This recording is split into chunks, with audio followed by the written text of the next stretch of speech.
전문가란 사람들이 많이 이거를 자꾸 게임 체인저 그래요.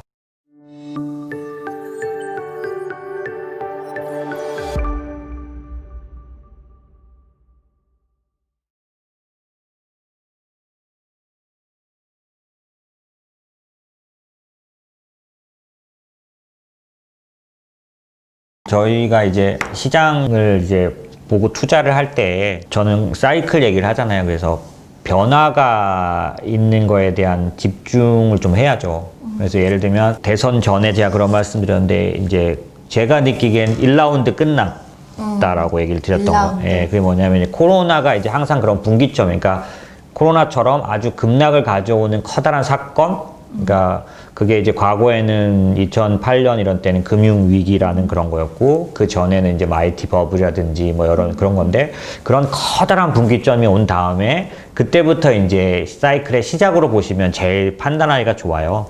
그래서 항상 그럴 때 저는 봄 얘기를 항상 해왔으니까 우리가 기본적으로 계절의 시작도 봄으로 보잖아요. 그쵸. 근데 연결되어 있으니까 사실은 겨울을 시작으로 봐도 큰 문제는 없어요. 사람에 따라서 그렇게 봐도 되거든요. 근데 이제 제일 이해하기 쉽게 이제 봄을 시작이라고 하면 다 그렇게 이해가 되시니까, 그런 면에서 코로나가 딱 끝나고 코로나 이후에를 봄으로 본다면 이제 지금이 봄에서 벗어나서 여름으로 가는 건지, 그 전에도 한번 말씀드렸지만 자연의 사계절은 한국 같은 경우는 봄이 오면 여름은 반드시 오고요. 그렇죠? 지금 이제 가을이라고 말하기에는 늦가을이잖아요. 지금. 그리고 우기면 가을이지 겨울처럼 또 춥기도 하잖아요. 그래서 그쵸. 근데 반드시 가을 다음에 겨울이 오잖아요. 지금 오잖아요, 겨울이. 근데 이 금융시장은 봄 다음에 반드시 여름이 오진 않아요. 다시 겨울로 간 때도 여러 번 있었어요. 그래서 그거를 이제 금융시장에서는 그 더블 딥이라고 하죠. 그러니까 코로나로 이렇게 깊이 빠졌다가 다시 올라왔는데 살아나는 척하다 또 빠지니까 이걸 더블 딥이라고 하거든요. 그래서 그런 면에서 더블 딥에 빠졌던 적도 제 기억에도 그 두세 번 뚜렷하게 기억이 나는데, 그럴 수 있어요. 금융시장이니까. 그래서 항상 봄을 만끽하는 구간도 필요하지만, 그러니까 봄을 만끽하기 위해서는 예전에도 계속 말씀드렸지만 뭐냐면 봄은 공포의 구간이에요. 그러니까 상황은 어떠냐면 실물은 너무 안 좋은 상태니까 경제적으로 상식적으로 판단해 보면 그럴 때는 투자하면 안 돼요. 뭔가 좋아져야 하는 거죠. 밸류에이션이 생겼을 때, 가치가 있을 때 사는 거잖아요. 그렇죠. 근데 실물 시장이 메인스트리트 내용을 보면 뭐 엄청나게 실업률 높고 그 다음에 모든 그 지표들이 떨어져 있는데 이때 투자를 한다는 건 사실은 말이 안 되는 것 같지만, 금융시장은 실물시장하고 다릅니다. 제가 금융시장에는 또 다른 알고리즘이 있습니다 라고 말씀드릴 때, 가치가 있어서 살 때도 있지만 기본적으로 유동성 때문에 살 때도 있다라고 얘기를 드리면서 이제 봄 얘기를 이제 항상 드려왔던 것 같아요. 그러면 지금은 우리가 생각을 해볼 때 봄이 끝나가는 거가 여름을 눈앞에 두고 있는 건지, 아니면 예를 들어서 이게 다시 겨울로 가고 있는 건지. 봄이라면 이제 여름과 겨울밖에 없으니까 그런 면에서는 더블 딥 우려가 그런 어떤 확률은 있는지, 아니면 여름은 보통 제가 말씀드렸잖아요. 봄은 유동성으로 움직이는 금융장세라고 부르는 장세라면 여름은 전형적인 실적 장세예요. 그래서 간간히 전문가들이 쓴 글들을 보면 이제 실적 장세를 대비할 때다, 이런 얘기들을 많이 보시게 돼요. 그리고 유동성에 관련된 얘기는 누구나 다 인정하는 국면이니까. 그런데 이제 좀 이쪽을 디테일하게 보는 사람들 입장에서는 이 유동성 장세, 금융 장세도 크게는 한 3개 정도로 나눠져요.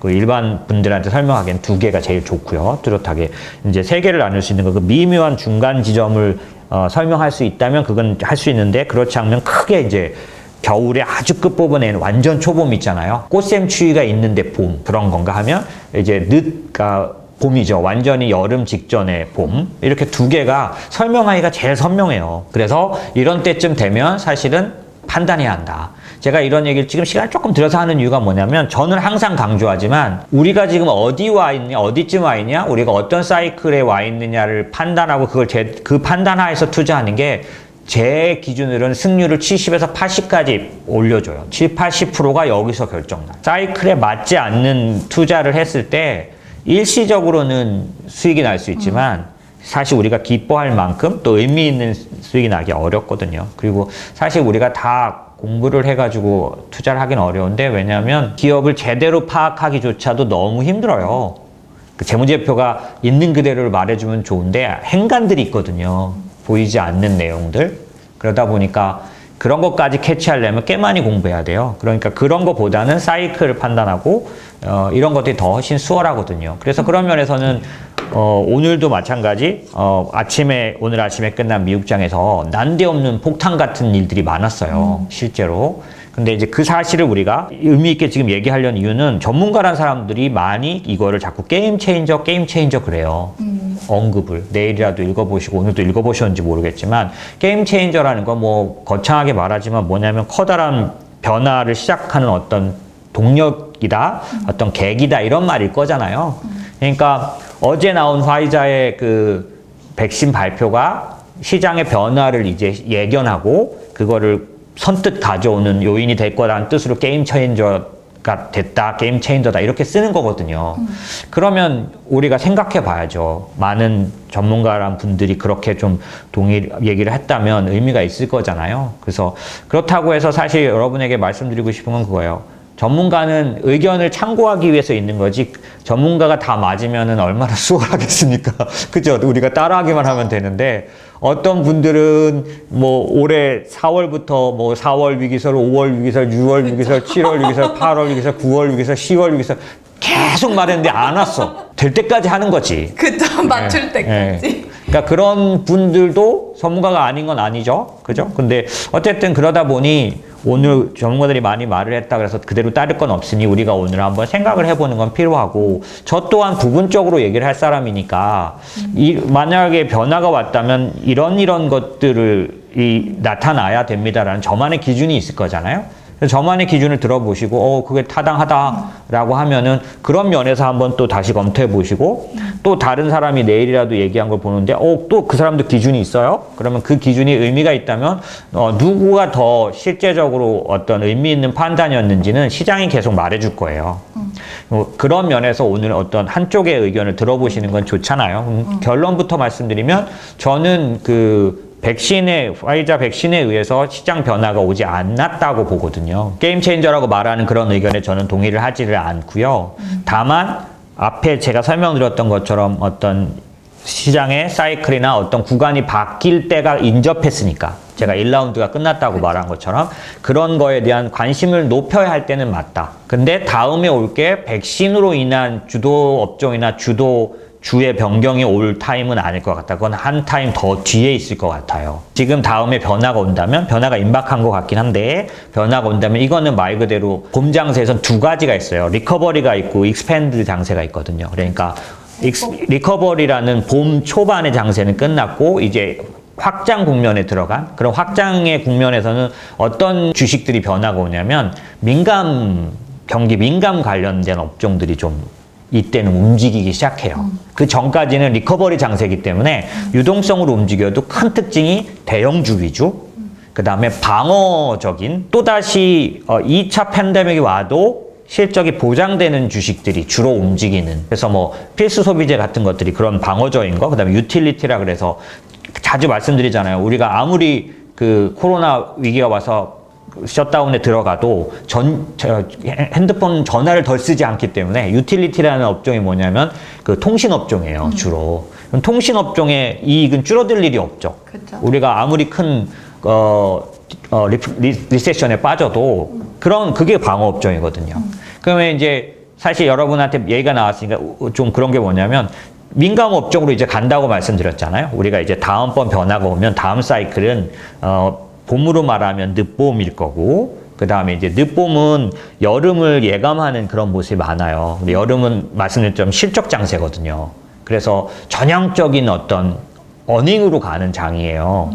그리고 근데 이 장 앞에 항상 이제 커다란 리세션 이후에 나타나는 사이클로 보면 봄 다음에 여름 사이에 반드시 기간은 조금씩 다르지만 그 리플레이션 트레이드라는 게 반드시 들어가요. 그 리플레이션 트레이드라는 건 뭐냐면 이제 수요가 갑자기 폭발적으로 다시 회복되면서 수요가 나타나니까 이제 그 뭐라 그럴까요? 물건 값들이 오르는 것들 때문에 인플레이션이 다소 나타나고요.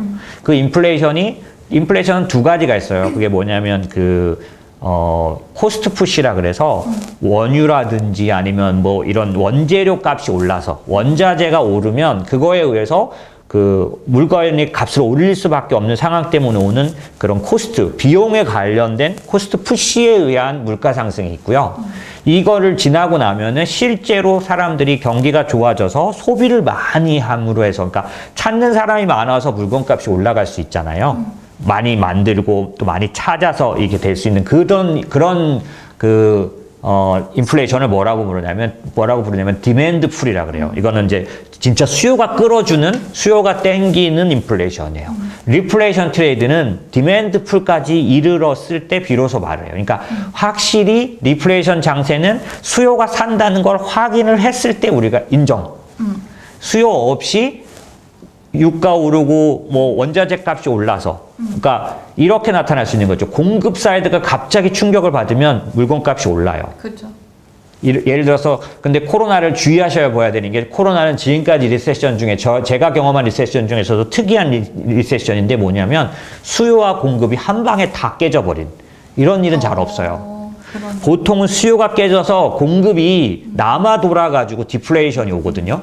만든 건 많은데 수요자가 살 수가 없게 되는 거예요. 예를 들어서 코로나랑 상태가 똑같아요. 뭐냐면 셧다운 해버려가지고 일자리를 잃어버린 거예요. 그러니까 내가 당장 일자리가 없어졌는데 다음 달에 월급이 따박따박 들어오지 못한다는 상황에서 써제끼는 사람은 없거든요. 그렇잖아요. 다 두렵잖아요. 그러니까 줄인다고요. 줄이면 어떻게 되냐면 소비를 줄이면 내가 덜 사게 되니까 전에까지 팔던 물건이 안 팔리게 되는 거고, 그 물건을 만든 회사나 공장은 아무래도 만든 게 남아도니까 결국엔 뭐를 하게 되냐면 세일을 하느냐고 손해보고도 팔게 되고, 그런 와중에서 그 회사나 이런 데가 사람을 더 뽑을 리가 없잖아요. 만들어 놓은 것도 안 팔린다면 일단은 재고 처리를 위해서 싸게는 팔지만 라인을 자꾸 없애니까 당연히 어떻게 돼요? 실업률이 더 높아지겠죠.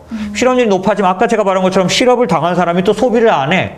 그럼 이 사람이 소비를 안 하는 바람에 또 실업률이 늘어나. 이게 어떻게 되겠어요? 순환되잖아요. 그러냐고 이게 디플레이션이 나타나거든요. 그렇죠. 지금까지는 뭐든지 간에 금융위기가 뭐냐면 금융위기에 의해서 일자리를 안 잃어버려서 일자리 잃어버린 사람들이 소비를 안 하게 된 게 금융위기였었어요. 그러니까 항상 지금까지의 리세션은 수요가 타격을 받으면서 생긴 쪽이 훨씬 더 많았고, 그 수요가 타격을 생기면서 금융 시스템이 흔들렸기 때문에 지난번 금융위기였다면, 이번에는 코로나는 진짜 수요도 흔들렸죠. 왜냐면 실업률이 확 올라가 버렸잖아요. 일자리 잃었어요. 근데 문제는 또 뭐냐면 신기한 건 중국이랑 전 세계의 공장들이 문을 닫았어. 일을 못하게 됐으니까. 그러니까 공급도 깨졌잖아요, 이번에는. 그쵸, 그래서 그쵸. 초반에는 공급이 덜 돼서 생긴 인플레이션이 다소 나타날 수 있었던 거예요. 그래서 지금 우리가 기본적으로 뭔가 지표가 나타날 때 원자재 값이 오르거나 뭐 이런 것들이 가짜 수요, 그러니까 가짜라고 딱 말할 수 없지만 지금 말씀드린 그런 어떤 공급이 깨지면서 생긴 수요인지, 그러니까 그 수요는 어떤 특징이 있어요? 잠시 있다? 없어지겠죠? 예, 어느 순간에 만든 게 이제 남아돌기 시작하면 더 이상의 공급 딸리는 수요는 없어지는 거죠. 그런데 아까도 말씀드린 것처럼 리플레이션 트레이드에 들어가려면 그걸 지나서 사람들이 나 이제 직장 생겼어. 홈쇼핑에서 여행 상품권 막 살 수 있는 거? 그럼 수요가 생기는 거잖아요. 이렇게 해서 진짜 좀 약간 그 돈이 좀 가처분 소득이 늘어나면서 생기는 수요가 계속해서 구매를 일으켜서, 그렇게 해서 생기는 인플레이션은 아까 제가 말씀드린 디맨드 풀이라고 불러요. 그 디맨드 풀이 나타나야 진정한 인플레이션이라고 말하고요. 이 인플레이션이 악성으로 가기 전 단계를 리플레이션 트레이드라고 하고, 인플레이션이 사실상 너무 심하게 나타나면 어떤 상태가 되냐면 기업들의 실적을 갉아먹어요. 갉아먹기 전까지 인플레이션이 나타나지만 이게 왜 나타나냐? 기업이 실적이 좋아지느냐고 나타나는 인플레이션 단계가 있잖아요. 이게 리플레이션 트레이드예요. 지금 딱 그 상황 직전에 와 있어요.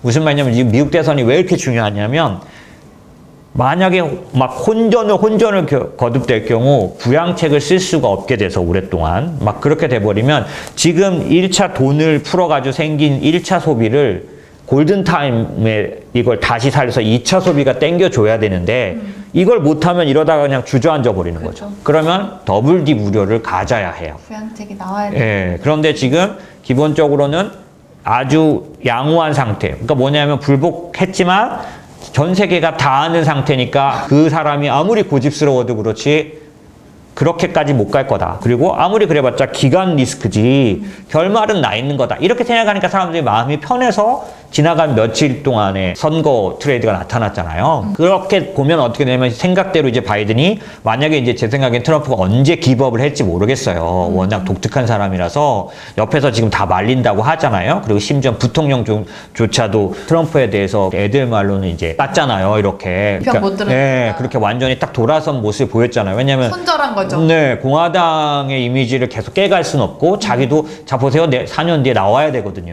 그렇죠. 그러니까 이제 그렇게 하는가 이 와중에서도 꿋꿋하게 그 친구가 어디까지 갈지는 모르겠지만 만약에 그 사람이 그렇게 간다고 하더라도 어찌됐든 바이든 관련해서 지금 막 다 인수 작업을 진행 중이잖아요. 이제 그렇게 해서 만약에 2차 부양책이 진행되고 그 다음에 실제로 이렇게 하게 된다면 기본적으로 아까 제가 말씀드린 앞에서 나온 데이터와 이어서 볼 수 있잖아요. 앞에서 데이터는 리플레이션 트레이드 들어가기 직전 단계까지 어느 정도 증명이 되고 있는 거예요. 경제 지표는 세 단계로 나눠지는데 판매 지표가 먼저 나오고요. 소비가 소비가 살았다면 판매가 나오고 그 다음에 생산 지표가 따라 나오고요. 그 다음에 재고 지표가 나와요. 예, 그래서 이 지표들이 지금 근데 판매는 나왔어요 이미. 소비가 좀 어느 정도 살았다는 게. 그 다음에 생산 지표가 지금 좀 하나 속속 나오고 있는데 거의 지금 예상치가 생산도 지표가 이제 증명하는 단계까지 간 거죠. 여기서 이제 2차 부양책에 의해서 받쳐주기만 한다면 2차 소비에 의해서 기본적으로 말씀드린 인플레이션 트레이드가 충분히 나타날 수 있고 특별히 왜 저렇게 바이든을 환영하냐면 바이든이 쏟아부을 수 있는 돈이 크다 보면 그 효과가 여러 가지 면에서 세게 나타날 거잖아요. 그래서 달러도 어느 때보다 더 강하게 떨어지고 있는 이유가 많이 풀면 약해지는 강도도 강해지죠. 그러니까 그렇게 됐을 때 금리도 어느 때보다 세게 오르는 이유가 트럼프가 됐을 때보다 훨씬 더 많이 풀 수 있다라는 그런 생각이잖아요.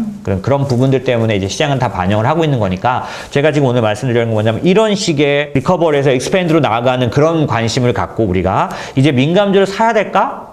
라고 생각해야 되는 그런 장세지 백신이 가동됐을 때 백신이 없었을 때 손실이 났지만 백신이 있어서 옛날 같은 생활이 된다면 실적이 생길 수 있는 기업까지 사야 되느냐? 그건 아니라는 거죠. 지금 백신 관련된 장세를 생각을 해볼 때 지금 아까 게임 체인저라고 말하고 이런 것들이 마치 백신이 정상적인 생활을 가져올 수 있는 그런 가능성이 높아져서 예를 들면 이런 거죠.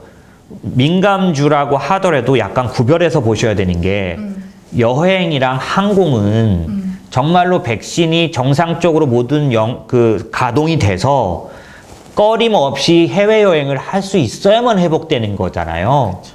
여기 여행도 이제 국내 아니가 해외라면. 그렇죠? 그렇다면 여기는 지금 어떤 상태냐면 실적이 좋은데 이런 업종이나 종목을 꺼려해서 못 올라간 게 아니에요. 아니죠.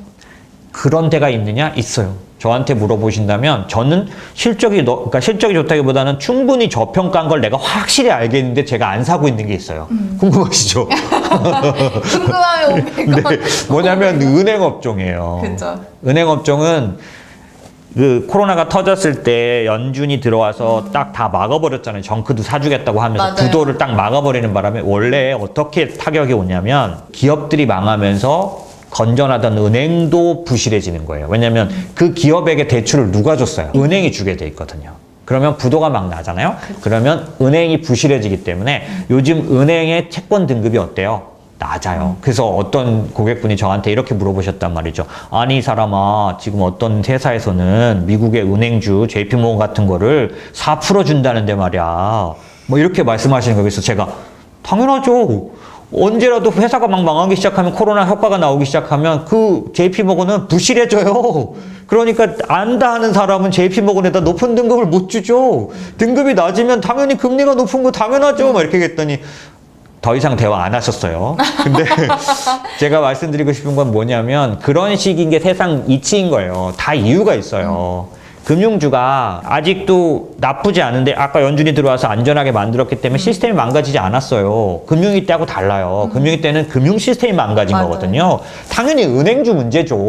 근데 지금은 사실 은행주 문제가 되기 전에 원천을 차단해 버렸잖아요. 그러니까 아직 손상된 시스템은 없는 거예요. 하지만 시장은 아직도 언제든지 간에 만약에 2차 팬데믹 뭐 이런 것들이 오면서 만약에 부양책이 다시 제시가 못 되잖아요.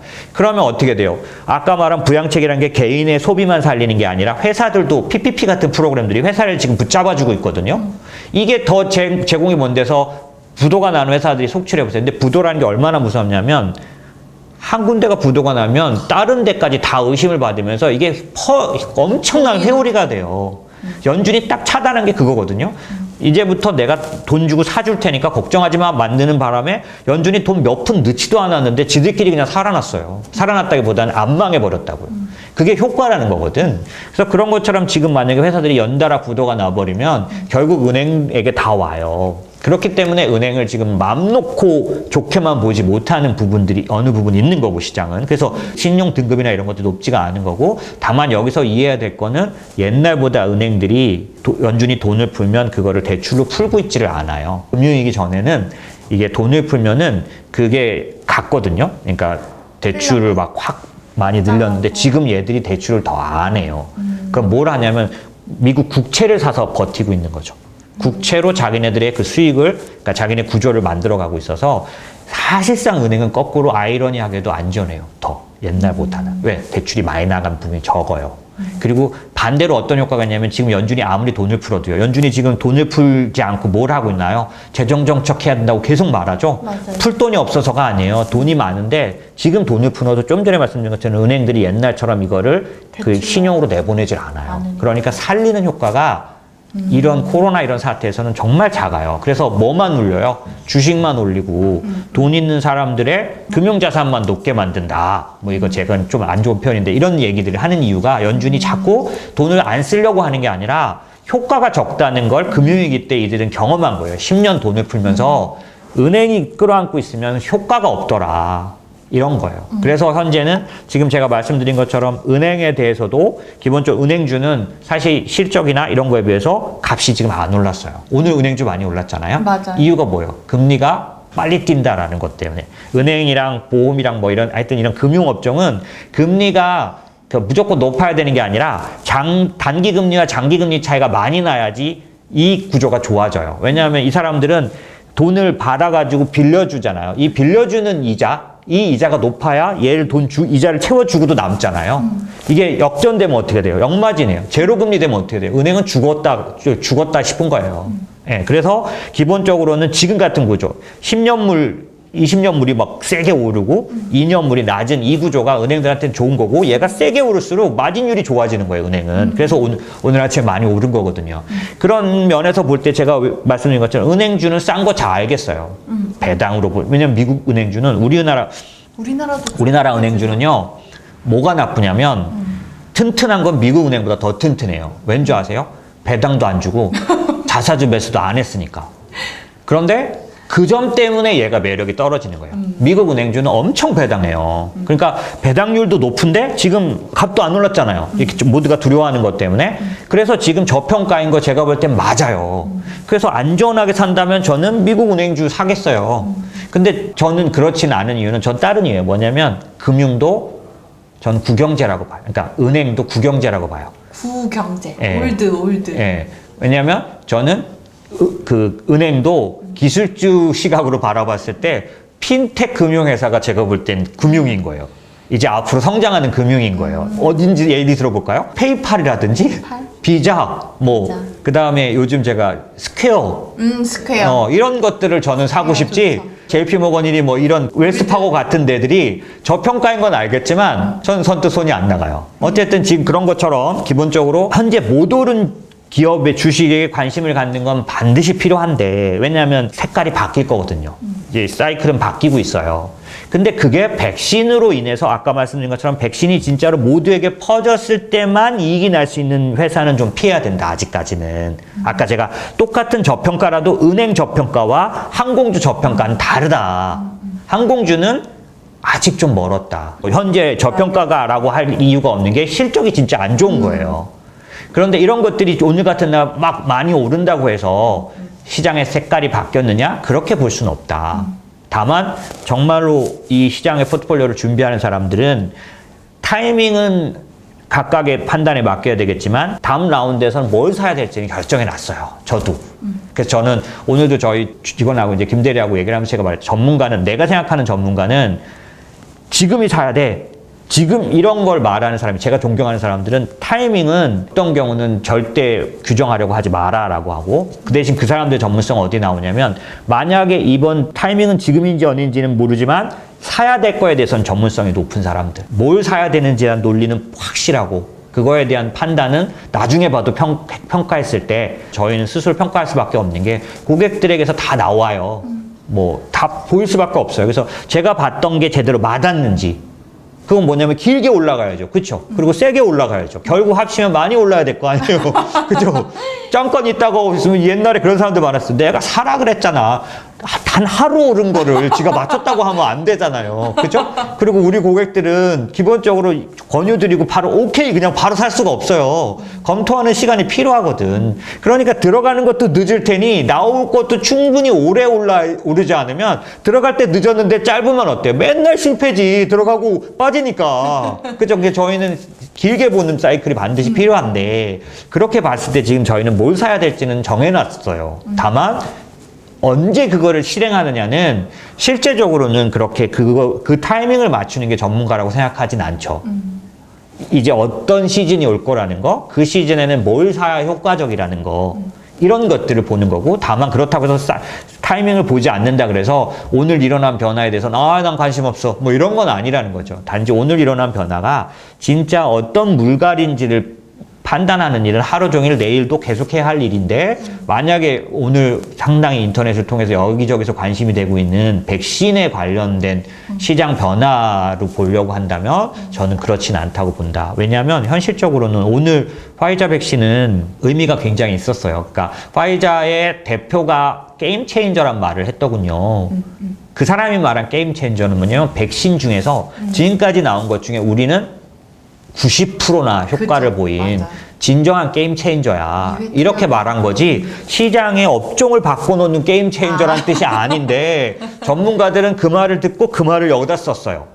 만약에 진짜로 변화가 온다면 틀린 건 아닐 거예요. 저도 지금 제가 맞다는 거 아니에요. 저의 생각으로 볼 때는 아직 백신에 의해서 다 정상화될 수 있는 걸 감안해서 오르는 주식은 좀 따라가긴 어렵다. 아무리 저평가 안 올랐다고 하더라도. 그렇게 생각이 들고요. 그게 왜 그러냐? 현실적으로 저는 이렇게 생각하는 거예요. 만약에 그 백신에 의해서 수혜를 받을 어떤 업종을 사야 된다면, 진짜 백신 때문에 사야 된다면, 지금 오늘 전 백신 때문에 바뀌는 게 아니라고 말씀드렸잖아요. 사이클이 바뀌어서 경기 민감 업종을 같이 포함하는 포트폴리오를 가져야 하기 때문에, 저도 경기 민감, 특별히 이제 저는 경기 소비재 이런 쪽에 관심이 많다고 말씀드렸잖아요. 그래서 그런 경기 소비재 같은 것들을 사려고 제가 뭘 사고 이런 거 다 정해놨지만, 그게 백신 때문에가 아니에요. 말씀드린 아까 봄 다음에 여름으로 가고 있는, 저는 지금 리프레이션 트레이드를 어느 정도는 생각하고 있거든요. 왜냐하면 바이든이 되면서 상당히 긍정적인 준비가 이루어진 거예요. 트럼프보다는 바이든이 훨씬 더 리프레이션 트레이드에 영향을 주는 쪽에 정책을 갖고 있어요. 그래서 어쨌든 그런데 지금 말씀드린 것처럼 그런 면에서 봤을 때 백신 때문에 그렇게 해야 된다고 생각 안 하는데, 만약에 백신이 점점 가시화돼서 진짜로 파이자가 말한 대로 게임 체인저로서 정말 의미 있는 시간을 확 앞당긴 백신이라면, 그러면 저는 백신 때문에 사야 된다면 전 뭘 사고 싶으냐면, 차라리 한국의 바이오를 사고 싶어요. 이게 왜 그러냐면, 한국의 바이오 지금 대표적인 기업은 삼성 바이오로직스나 셀트리온 이런 쪽들 있죠. 그 다음에 SK 바이오 사이언스. 사이언스. 네. 이런 것들은 다 뭐냐면 CDMO라는 거예요. CMO가 뭐냐면 Contract Manufacturing, 그 다음에 O는 Organization. 그 다음에 D가 들어가면 CD, Develop. 이게 뭐냐면요, 반도체에서 파운드리 회사 같은 거예요. 이해됐을까요? 그러니까 팹리스가 있고 파운드리가 있잖아요. 팹리스는 설계만 하고 파운드리는 생산만, 제조만 하잖아요. 그런 것처럼 이 CMO는 화이자의 백신이 나오잖아요. 얘를 생산하는 회사인 거예요. 위탁 생산. 네, 맞아요. 위탁 생산이라는 뜻이에요, CMO가. 한국이 위탁 생산 1등이에요. 삼성 바이오로직스는 전 세계 1등이에요. 그 셀트리온도 마찬가지지만, 자 보세요, 진짜 의미 있는 게임 체인저가 나왔잖아요, 백신이. 그러면 그 다음에 문제는 얘가 효과가 좋은 것보다 더 중요한 문제가 뭐냐면 얼마큼 만들 수 있느냐. 그렇죠. 오늘 나온 파이자의 그 정말 결정적인 어려움이 뭔지 아세요? 그러니까 좀 무식하니까 이렇게 말하면 안 돼서 조심스럽게 말하면, 영하 70도에다 보관해야 돼요. 그런데 2주예요. 딱 2주 내에 써야 상하지 않아요. 그럼 영하 70도에 보관하는 상태로 비행기를 태워야 돼요. 해외를 가려면. 그래서 오늘 아침에 저하고 출근할 때 대화하신 그 선생님께서는 그런 말씀하신 거예요. 아프리카는 불가능하지 않냐. 영하 70도로 보관해서 그러네요. 2주 내에 상하는데. 어머나. 이게 뭐냐면 mRNA 방식이라고 모더나도 mRNA 방식이에요. 그러니까 상해요. 실온에 나오면. 근데 모더나는 영하 20도라고 제가 들었고 얘는 영하 70도예요. 그러니까 얘네들이 지금 만들어내는 백신은 굉장히 훌륭한데 그래서 화이자는 얼마나 좀 대단한 회사더라고요. 그래서 이거 배달까지 다 준비를 해놨어요. 페덱스랑 계약해놓고 그다음에 생산 계획도 이미 다 짜놨어요. 이게 이제 여러분 나중에 아시겠지만 백신은요 좋은 제품보다 만큼 중요한 게 양산을 언제 할 수 있냐, 어떻게 할 수 있느냐 이게 중요해요. 그래서 기본적으로 그때 되면 한국이 짱인 거예요. 양산은 이쪽에서 맡아야 되는 거거든요. 근데 제가 왜 그렇게 관심을 오늘 그럼 진짜 게임 체인저 백신이 나왔으면 한국의 CMO들이 올랐어야 되거든요. 오늘 우리나라의 대표 바이오 삼성 바이오로직스, 셀트리온 뭐 이런 것들 어떻게 되는지 아세요? 어떻게 됐나요? 빠졌어요 많이. 예, 그러니까 이게 좀 안 맞잖아요. 백신에 의한 게임 체인저라면 이쪽에 올라줬어야 되는데 이거는 대단하다는데 얘는 안 오르면 그죠? 약간 좀 안 맞죠. 그래서 이거는 사실 제가 본다는 내일 시장도 지켜보면 되겠지만 제가 맞다고는 할 수는 없지만 시장은 지켜봐야 된다 이런 뜻이고 지켜보면 이게 하루 이틀짜리였는지 그렇지만 여러분에게 제가 말씀드린 시장은 하나도 변화가 없습니다가 아니잖아요. 제가 앞부분에 말씀드린 본론이 있잖아요. 시장은 변화가 오고 있어요. 변화를 앞두고 있어서 저희는 시장의 변화, 주도주 업종이나 이런 부분들의 변화를 그렇다고 주도주가 싹 없어지고 싹 생기진 않잖아요. 세 개 업종 중에 하나는 내려앉고 새로운 하나가 들어와도 주도주 변경 아니에요. 저희가 기술주에 대한 의견은 전혀 변경을 안 하고 있는 거고 다만 아까 말씀드린 민감 관련된 투자를 좀 늘리고 그다음에 신재생 에너지나 이런 부분들 그다음에 중국 투자에 대한 비중을 좀 더 늘리거나 이런 부분들을 저희는 이제 가져가고 있는 거예요. 중국에 대한 모멘텀은 그대로 또 말씀드릴 게 많고 그다음에 이제 이 바이든이 되면서 중국이 시간을 좀 벌었어요. 그러니까 바이든은 다자 협상 그런 방식이니까 혈맹을 만드는데 시간이 좀 걸려요. 이제 그럴 때 한국이 이제 위기에 빠지죠. 왜냐하면 양자택일을 해야 될 테니까. 그래서 전 지금 되게 어려울 수도 있다. 한국이 옛날에 사드 때 보면 저가 그때 관련됐던 비즈니스에서 그냥 치명타가 많아갖고 그때 막 투자하고 막 그러던 회사들이 그냥 바로 깔아앉아 버렸어요. 아시잖아요. 그쪽이 중국 분들이 제주도 안 들어왔을 때 왜 그 중국 분들 생각해가지고 호텔 엄청 져놨다가 싹 다 그거 난리 났었잖아요. 안 들어오니까. 그런 것처럼 그런 거가 될 수도 있으니 상당히 외교가 굉장히 중요해지는 것 같아요. 제가 볼 때는 바이든이 되면은 옛날보다 훨씬 더 만만치 않아요. 그 대신 초반에 한 6개월 이상 시간이 주어지니까 중국은 그동안에 말하는 쌍순환을 아마 적극적으로 본격적으로 아마 진행할 거예요. 그래서 기본적으로는 중국에 대한 부분도 얘기할 게 있고 그런 식으로 생각을 했을 때 아까 말씀드린 것처럼 변화에 대해서 우리가 지금 지켜보고 관심 있게 뭐 다음 시간이 되면 다음 시간 때 또 열심히 이렇게 얘기하면서 어떤 쪽을 새롭게 봐야 되거나 투자해야 된다는 얘기를 해야 될 상황은 맞지만 지금 오늘 이슈가 된 백신 장세와 같은 백신에 의한 종목 변경 백신에 의해서 어떤 시장의 큰 흐름이 바뀐다라는까지는 아직 못 갈 것 같아요. 그래서 하루 이틀 그런 정도 반영이 되지 않을까라는 게 제 생각이고 아까 이제 말씀드린 것처럼 차츰 시장에 대한 판단들은 좀 가져가야 되지 않을까라고 생각하고 아까 제가 왜 한국 CMO 관련돼서 투자하고 싶다라고 말씀드렸잖아요. 만약 백신 장세 오면 한국의 CMO를 투자하는 방법 뭐 좋은 게 뭐가 있을까요? 코스피 200 바이오라는 게 있어요. ETF 중에. 여기에 셀트리온이 18%, 거의 19%, 삼성 바이오로직스가 18%. 뭐 이런 식으로 SK 바이오팜도 있지만 밑에 이제 뭐 그런 CMO 관련된 기업들이 같이 들어가 있는데 지금 셀트리온과 삼성 바이오로직스만 합쳐도 거의 40%잖아요. 예. 이런 ETF를 투자하면 사실은 CMO에 투자한 것과 같죠. 그래서 그럼 셀트리온을 사지? 셀트리온 사세요. 근데 저는 기본적으로는 이 바이오 쪽은요. 여러 종목을 같이 사는 게 굉장히 좋아요. 예. 그래서 그런 면에서는 아까 말씀드린 이게 아마 미래셋에서 나왔을 것 같은데 예. 그쪽에 있을 것 같은데 이 코스피 200 바이오 이런 ETF를 보시면 만약에 백신이 본격적으로 영향을 준다라고 판단이 되실 때는 차라리 그걸 사는 게 낫다. 저는 이렇게 생각이 드는 거고, 물론 이제 글로벌도 살고 저희는 이제 포트폴리오 안에 있어요. 아예 이제 바이오들이 있는데 제가 말하는 건 거꾸로 CMO 영역은 한국이 제일 강해요. 그렇기 때문에 거꾸로 이 한국은 투자할 만하죠. 올해 들어서만 50% 이상 올랐어요. 바이오가. 한국의 바이오 업종이. 근데 상반기만 그렇게 오른 거예요. 하반기는 거의 오르지 못했는데 요즘 조정 중이잖아요. 그래서 제가 생각을 하기에는 높아졌다라는 부담은 있지만 사실 정면으로 바이오 백신 관련된 투자를 하고 싶으면 차라리 그게 낫다. 아까 모더라딴 이름으로 항공이나 레저를 사는 거는 저는 좀 안 맞아 보인다.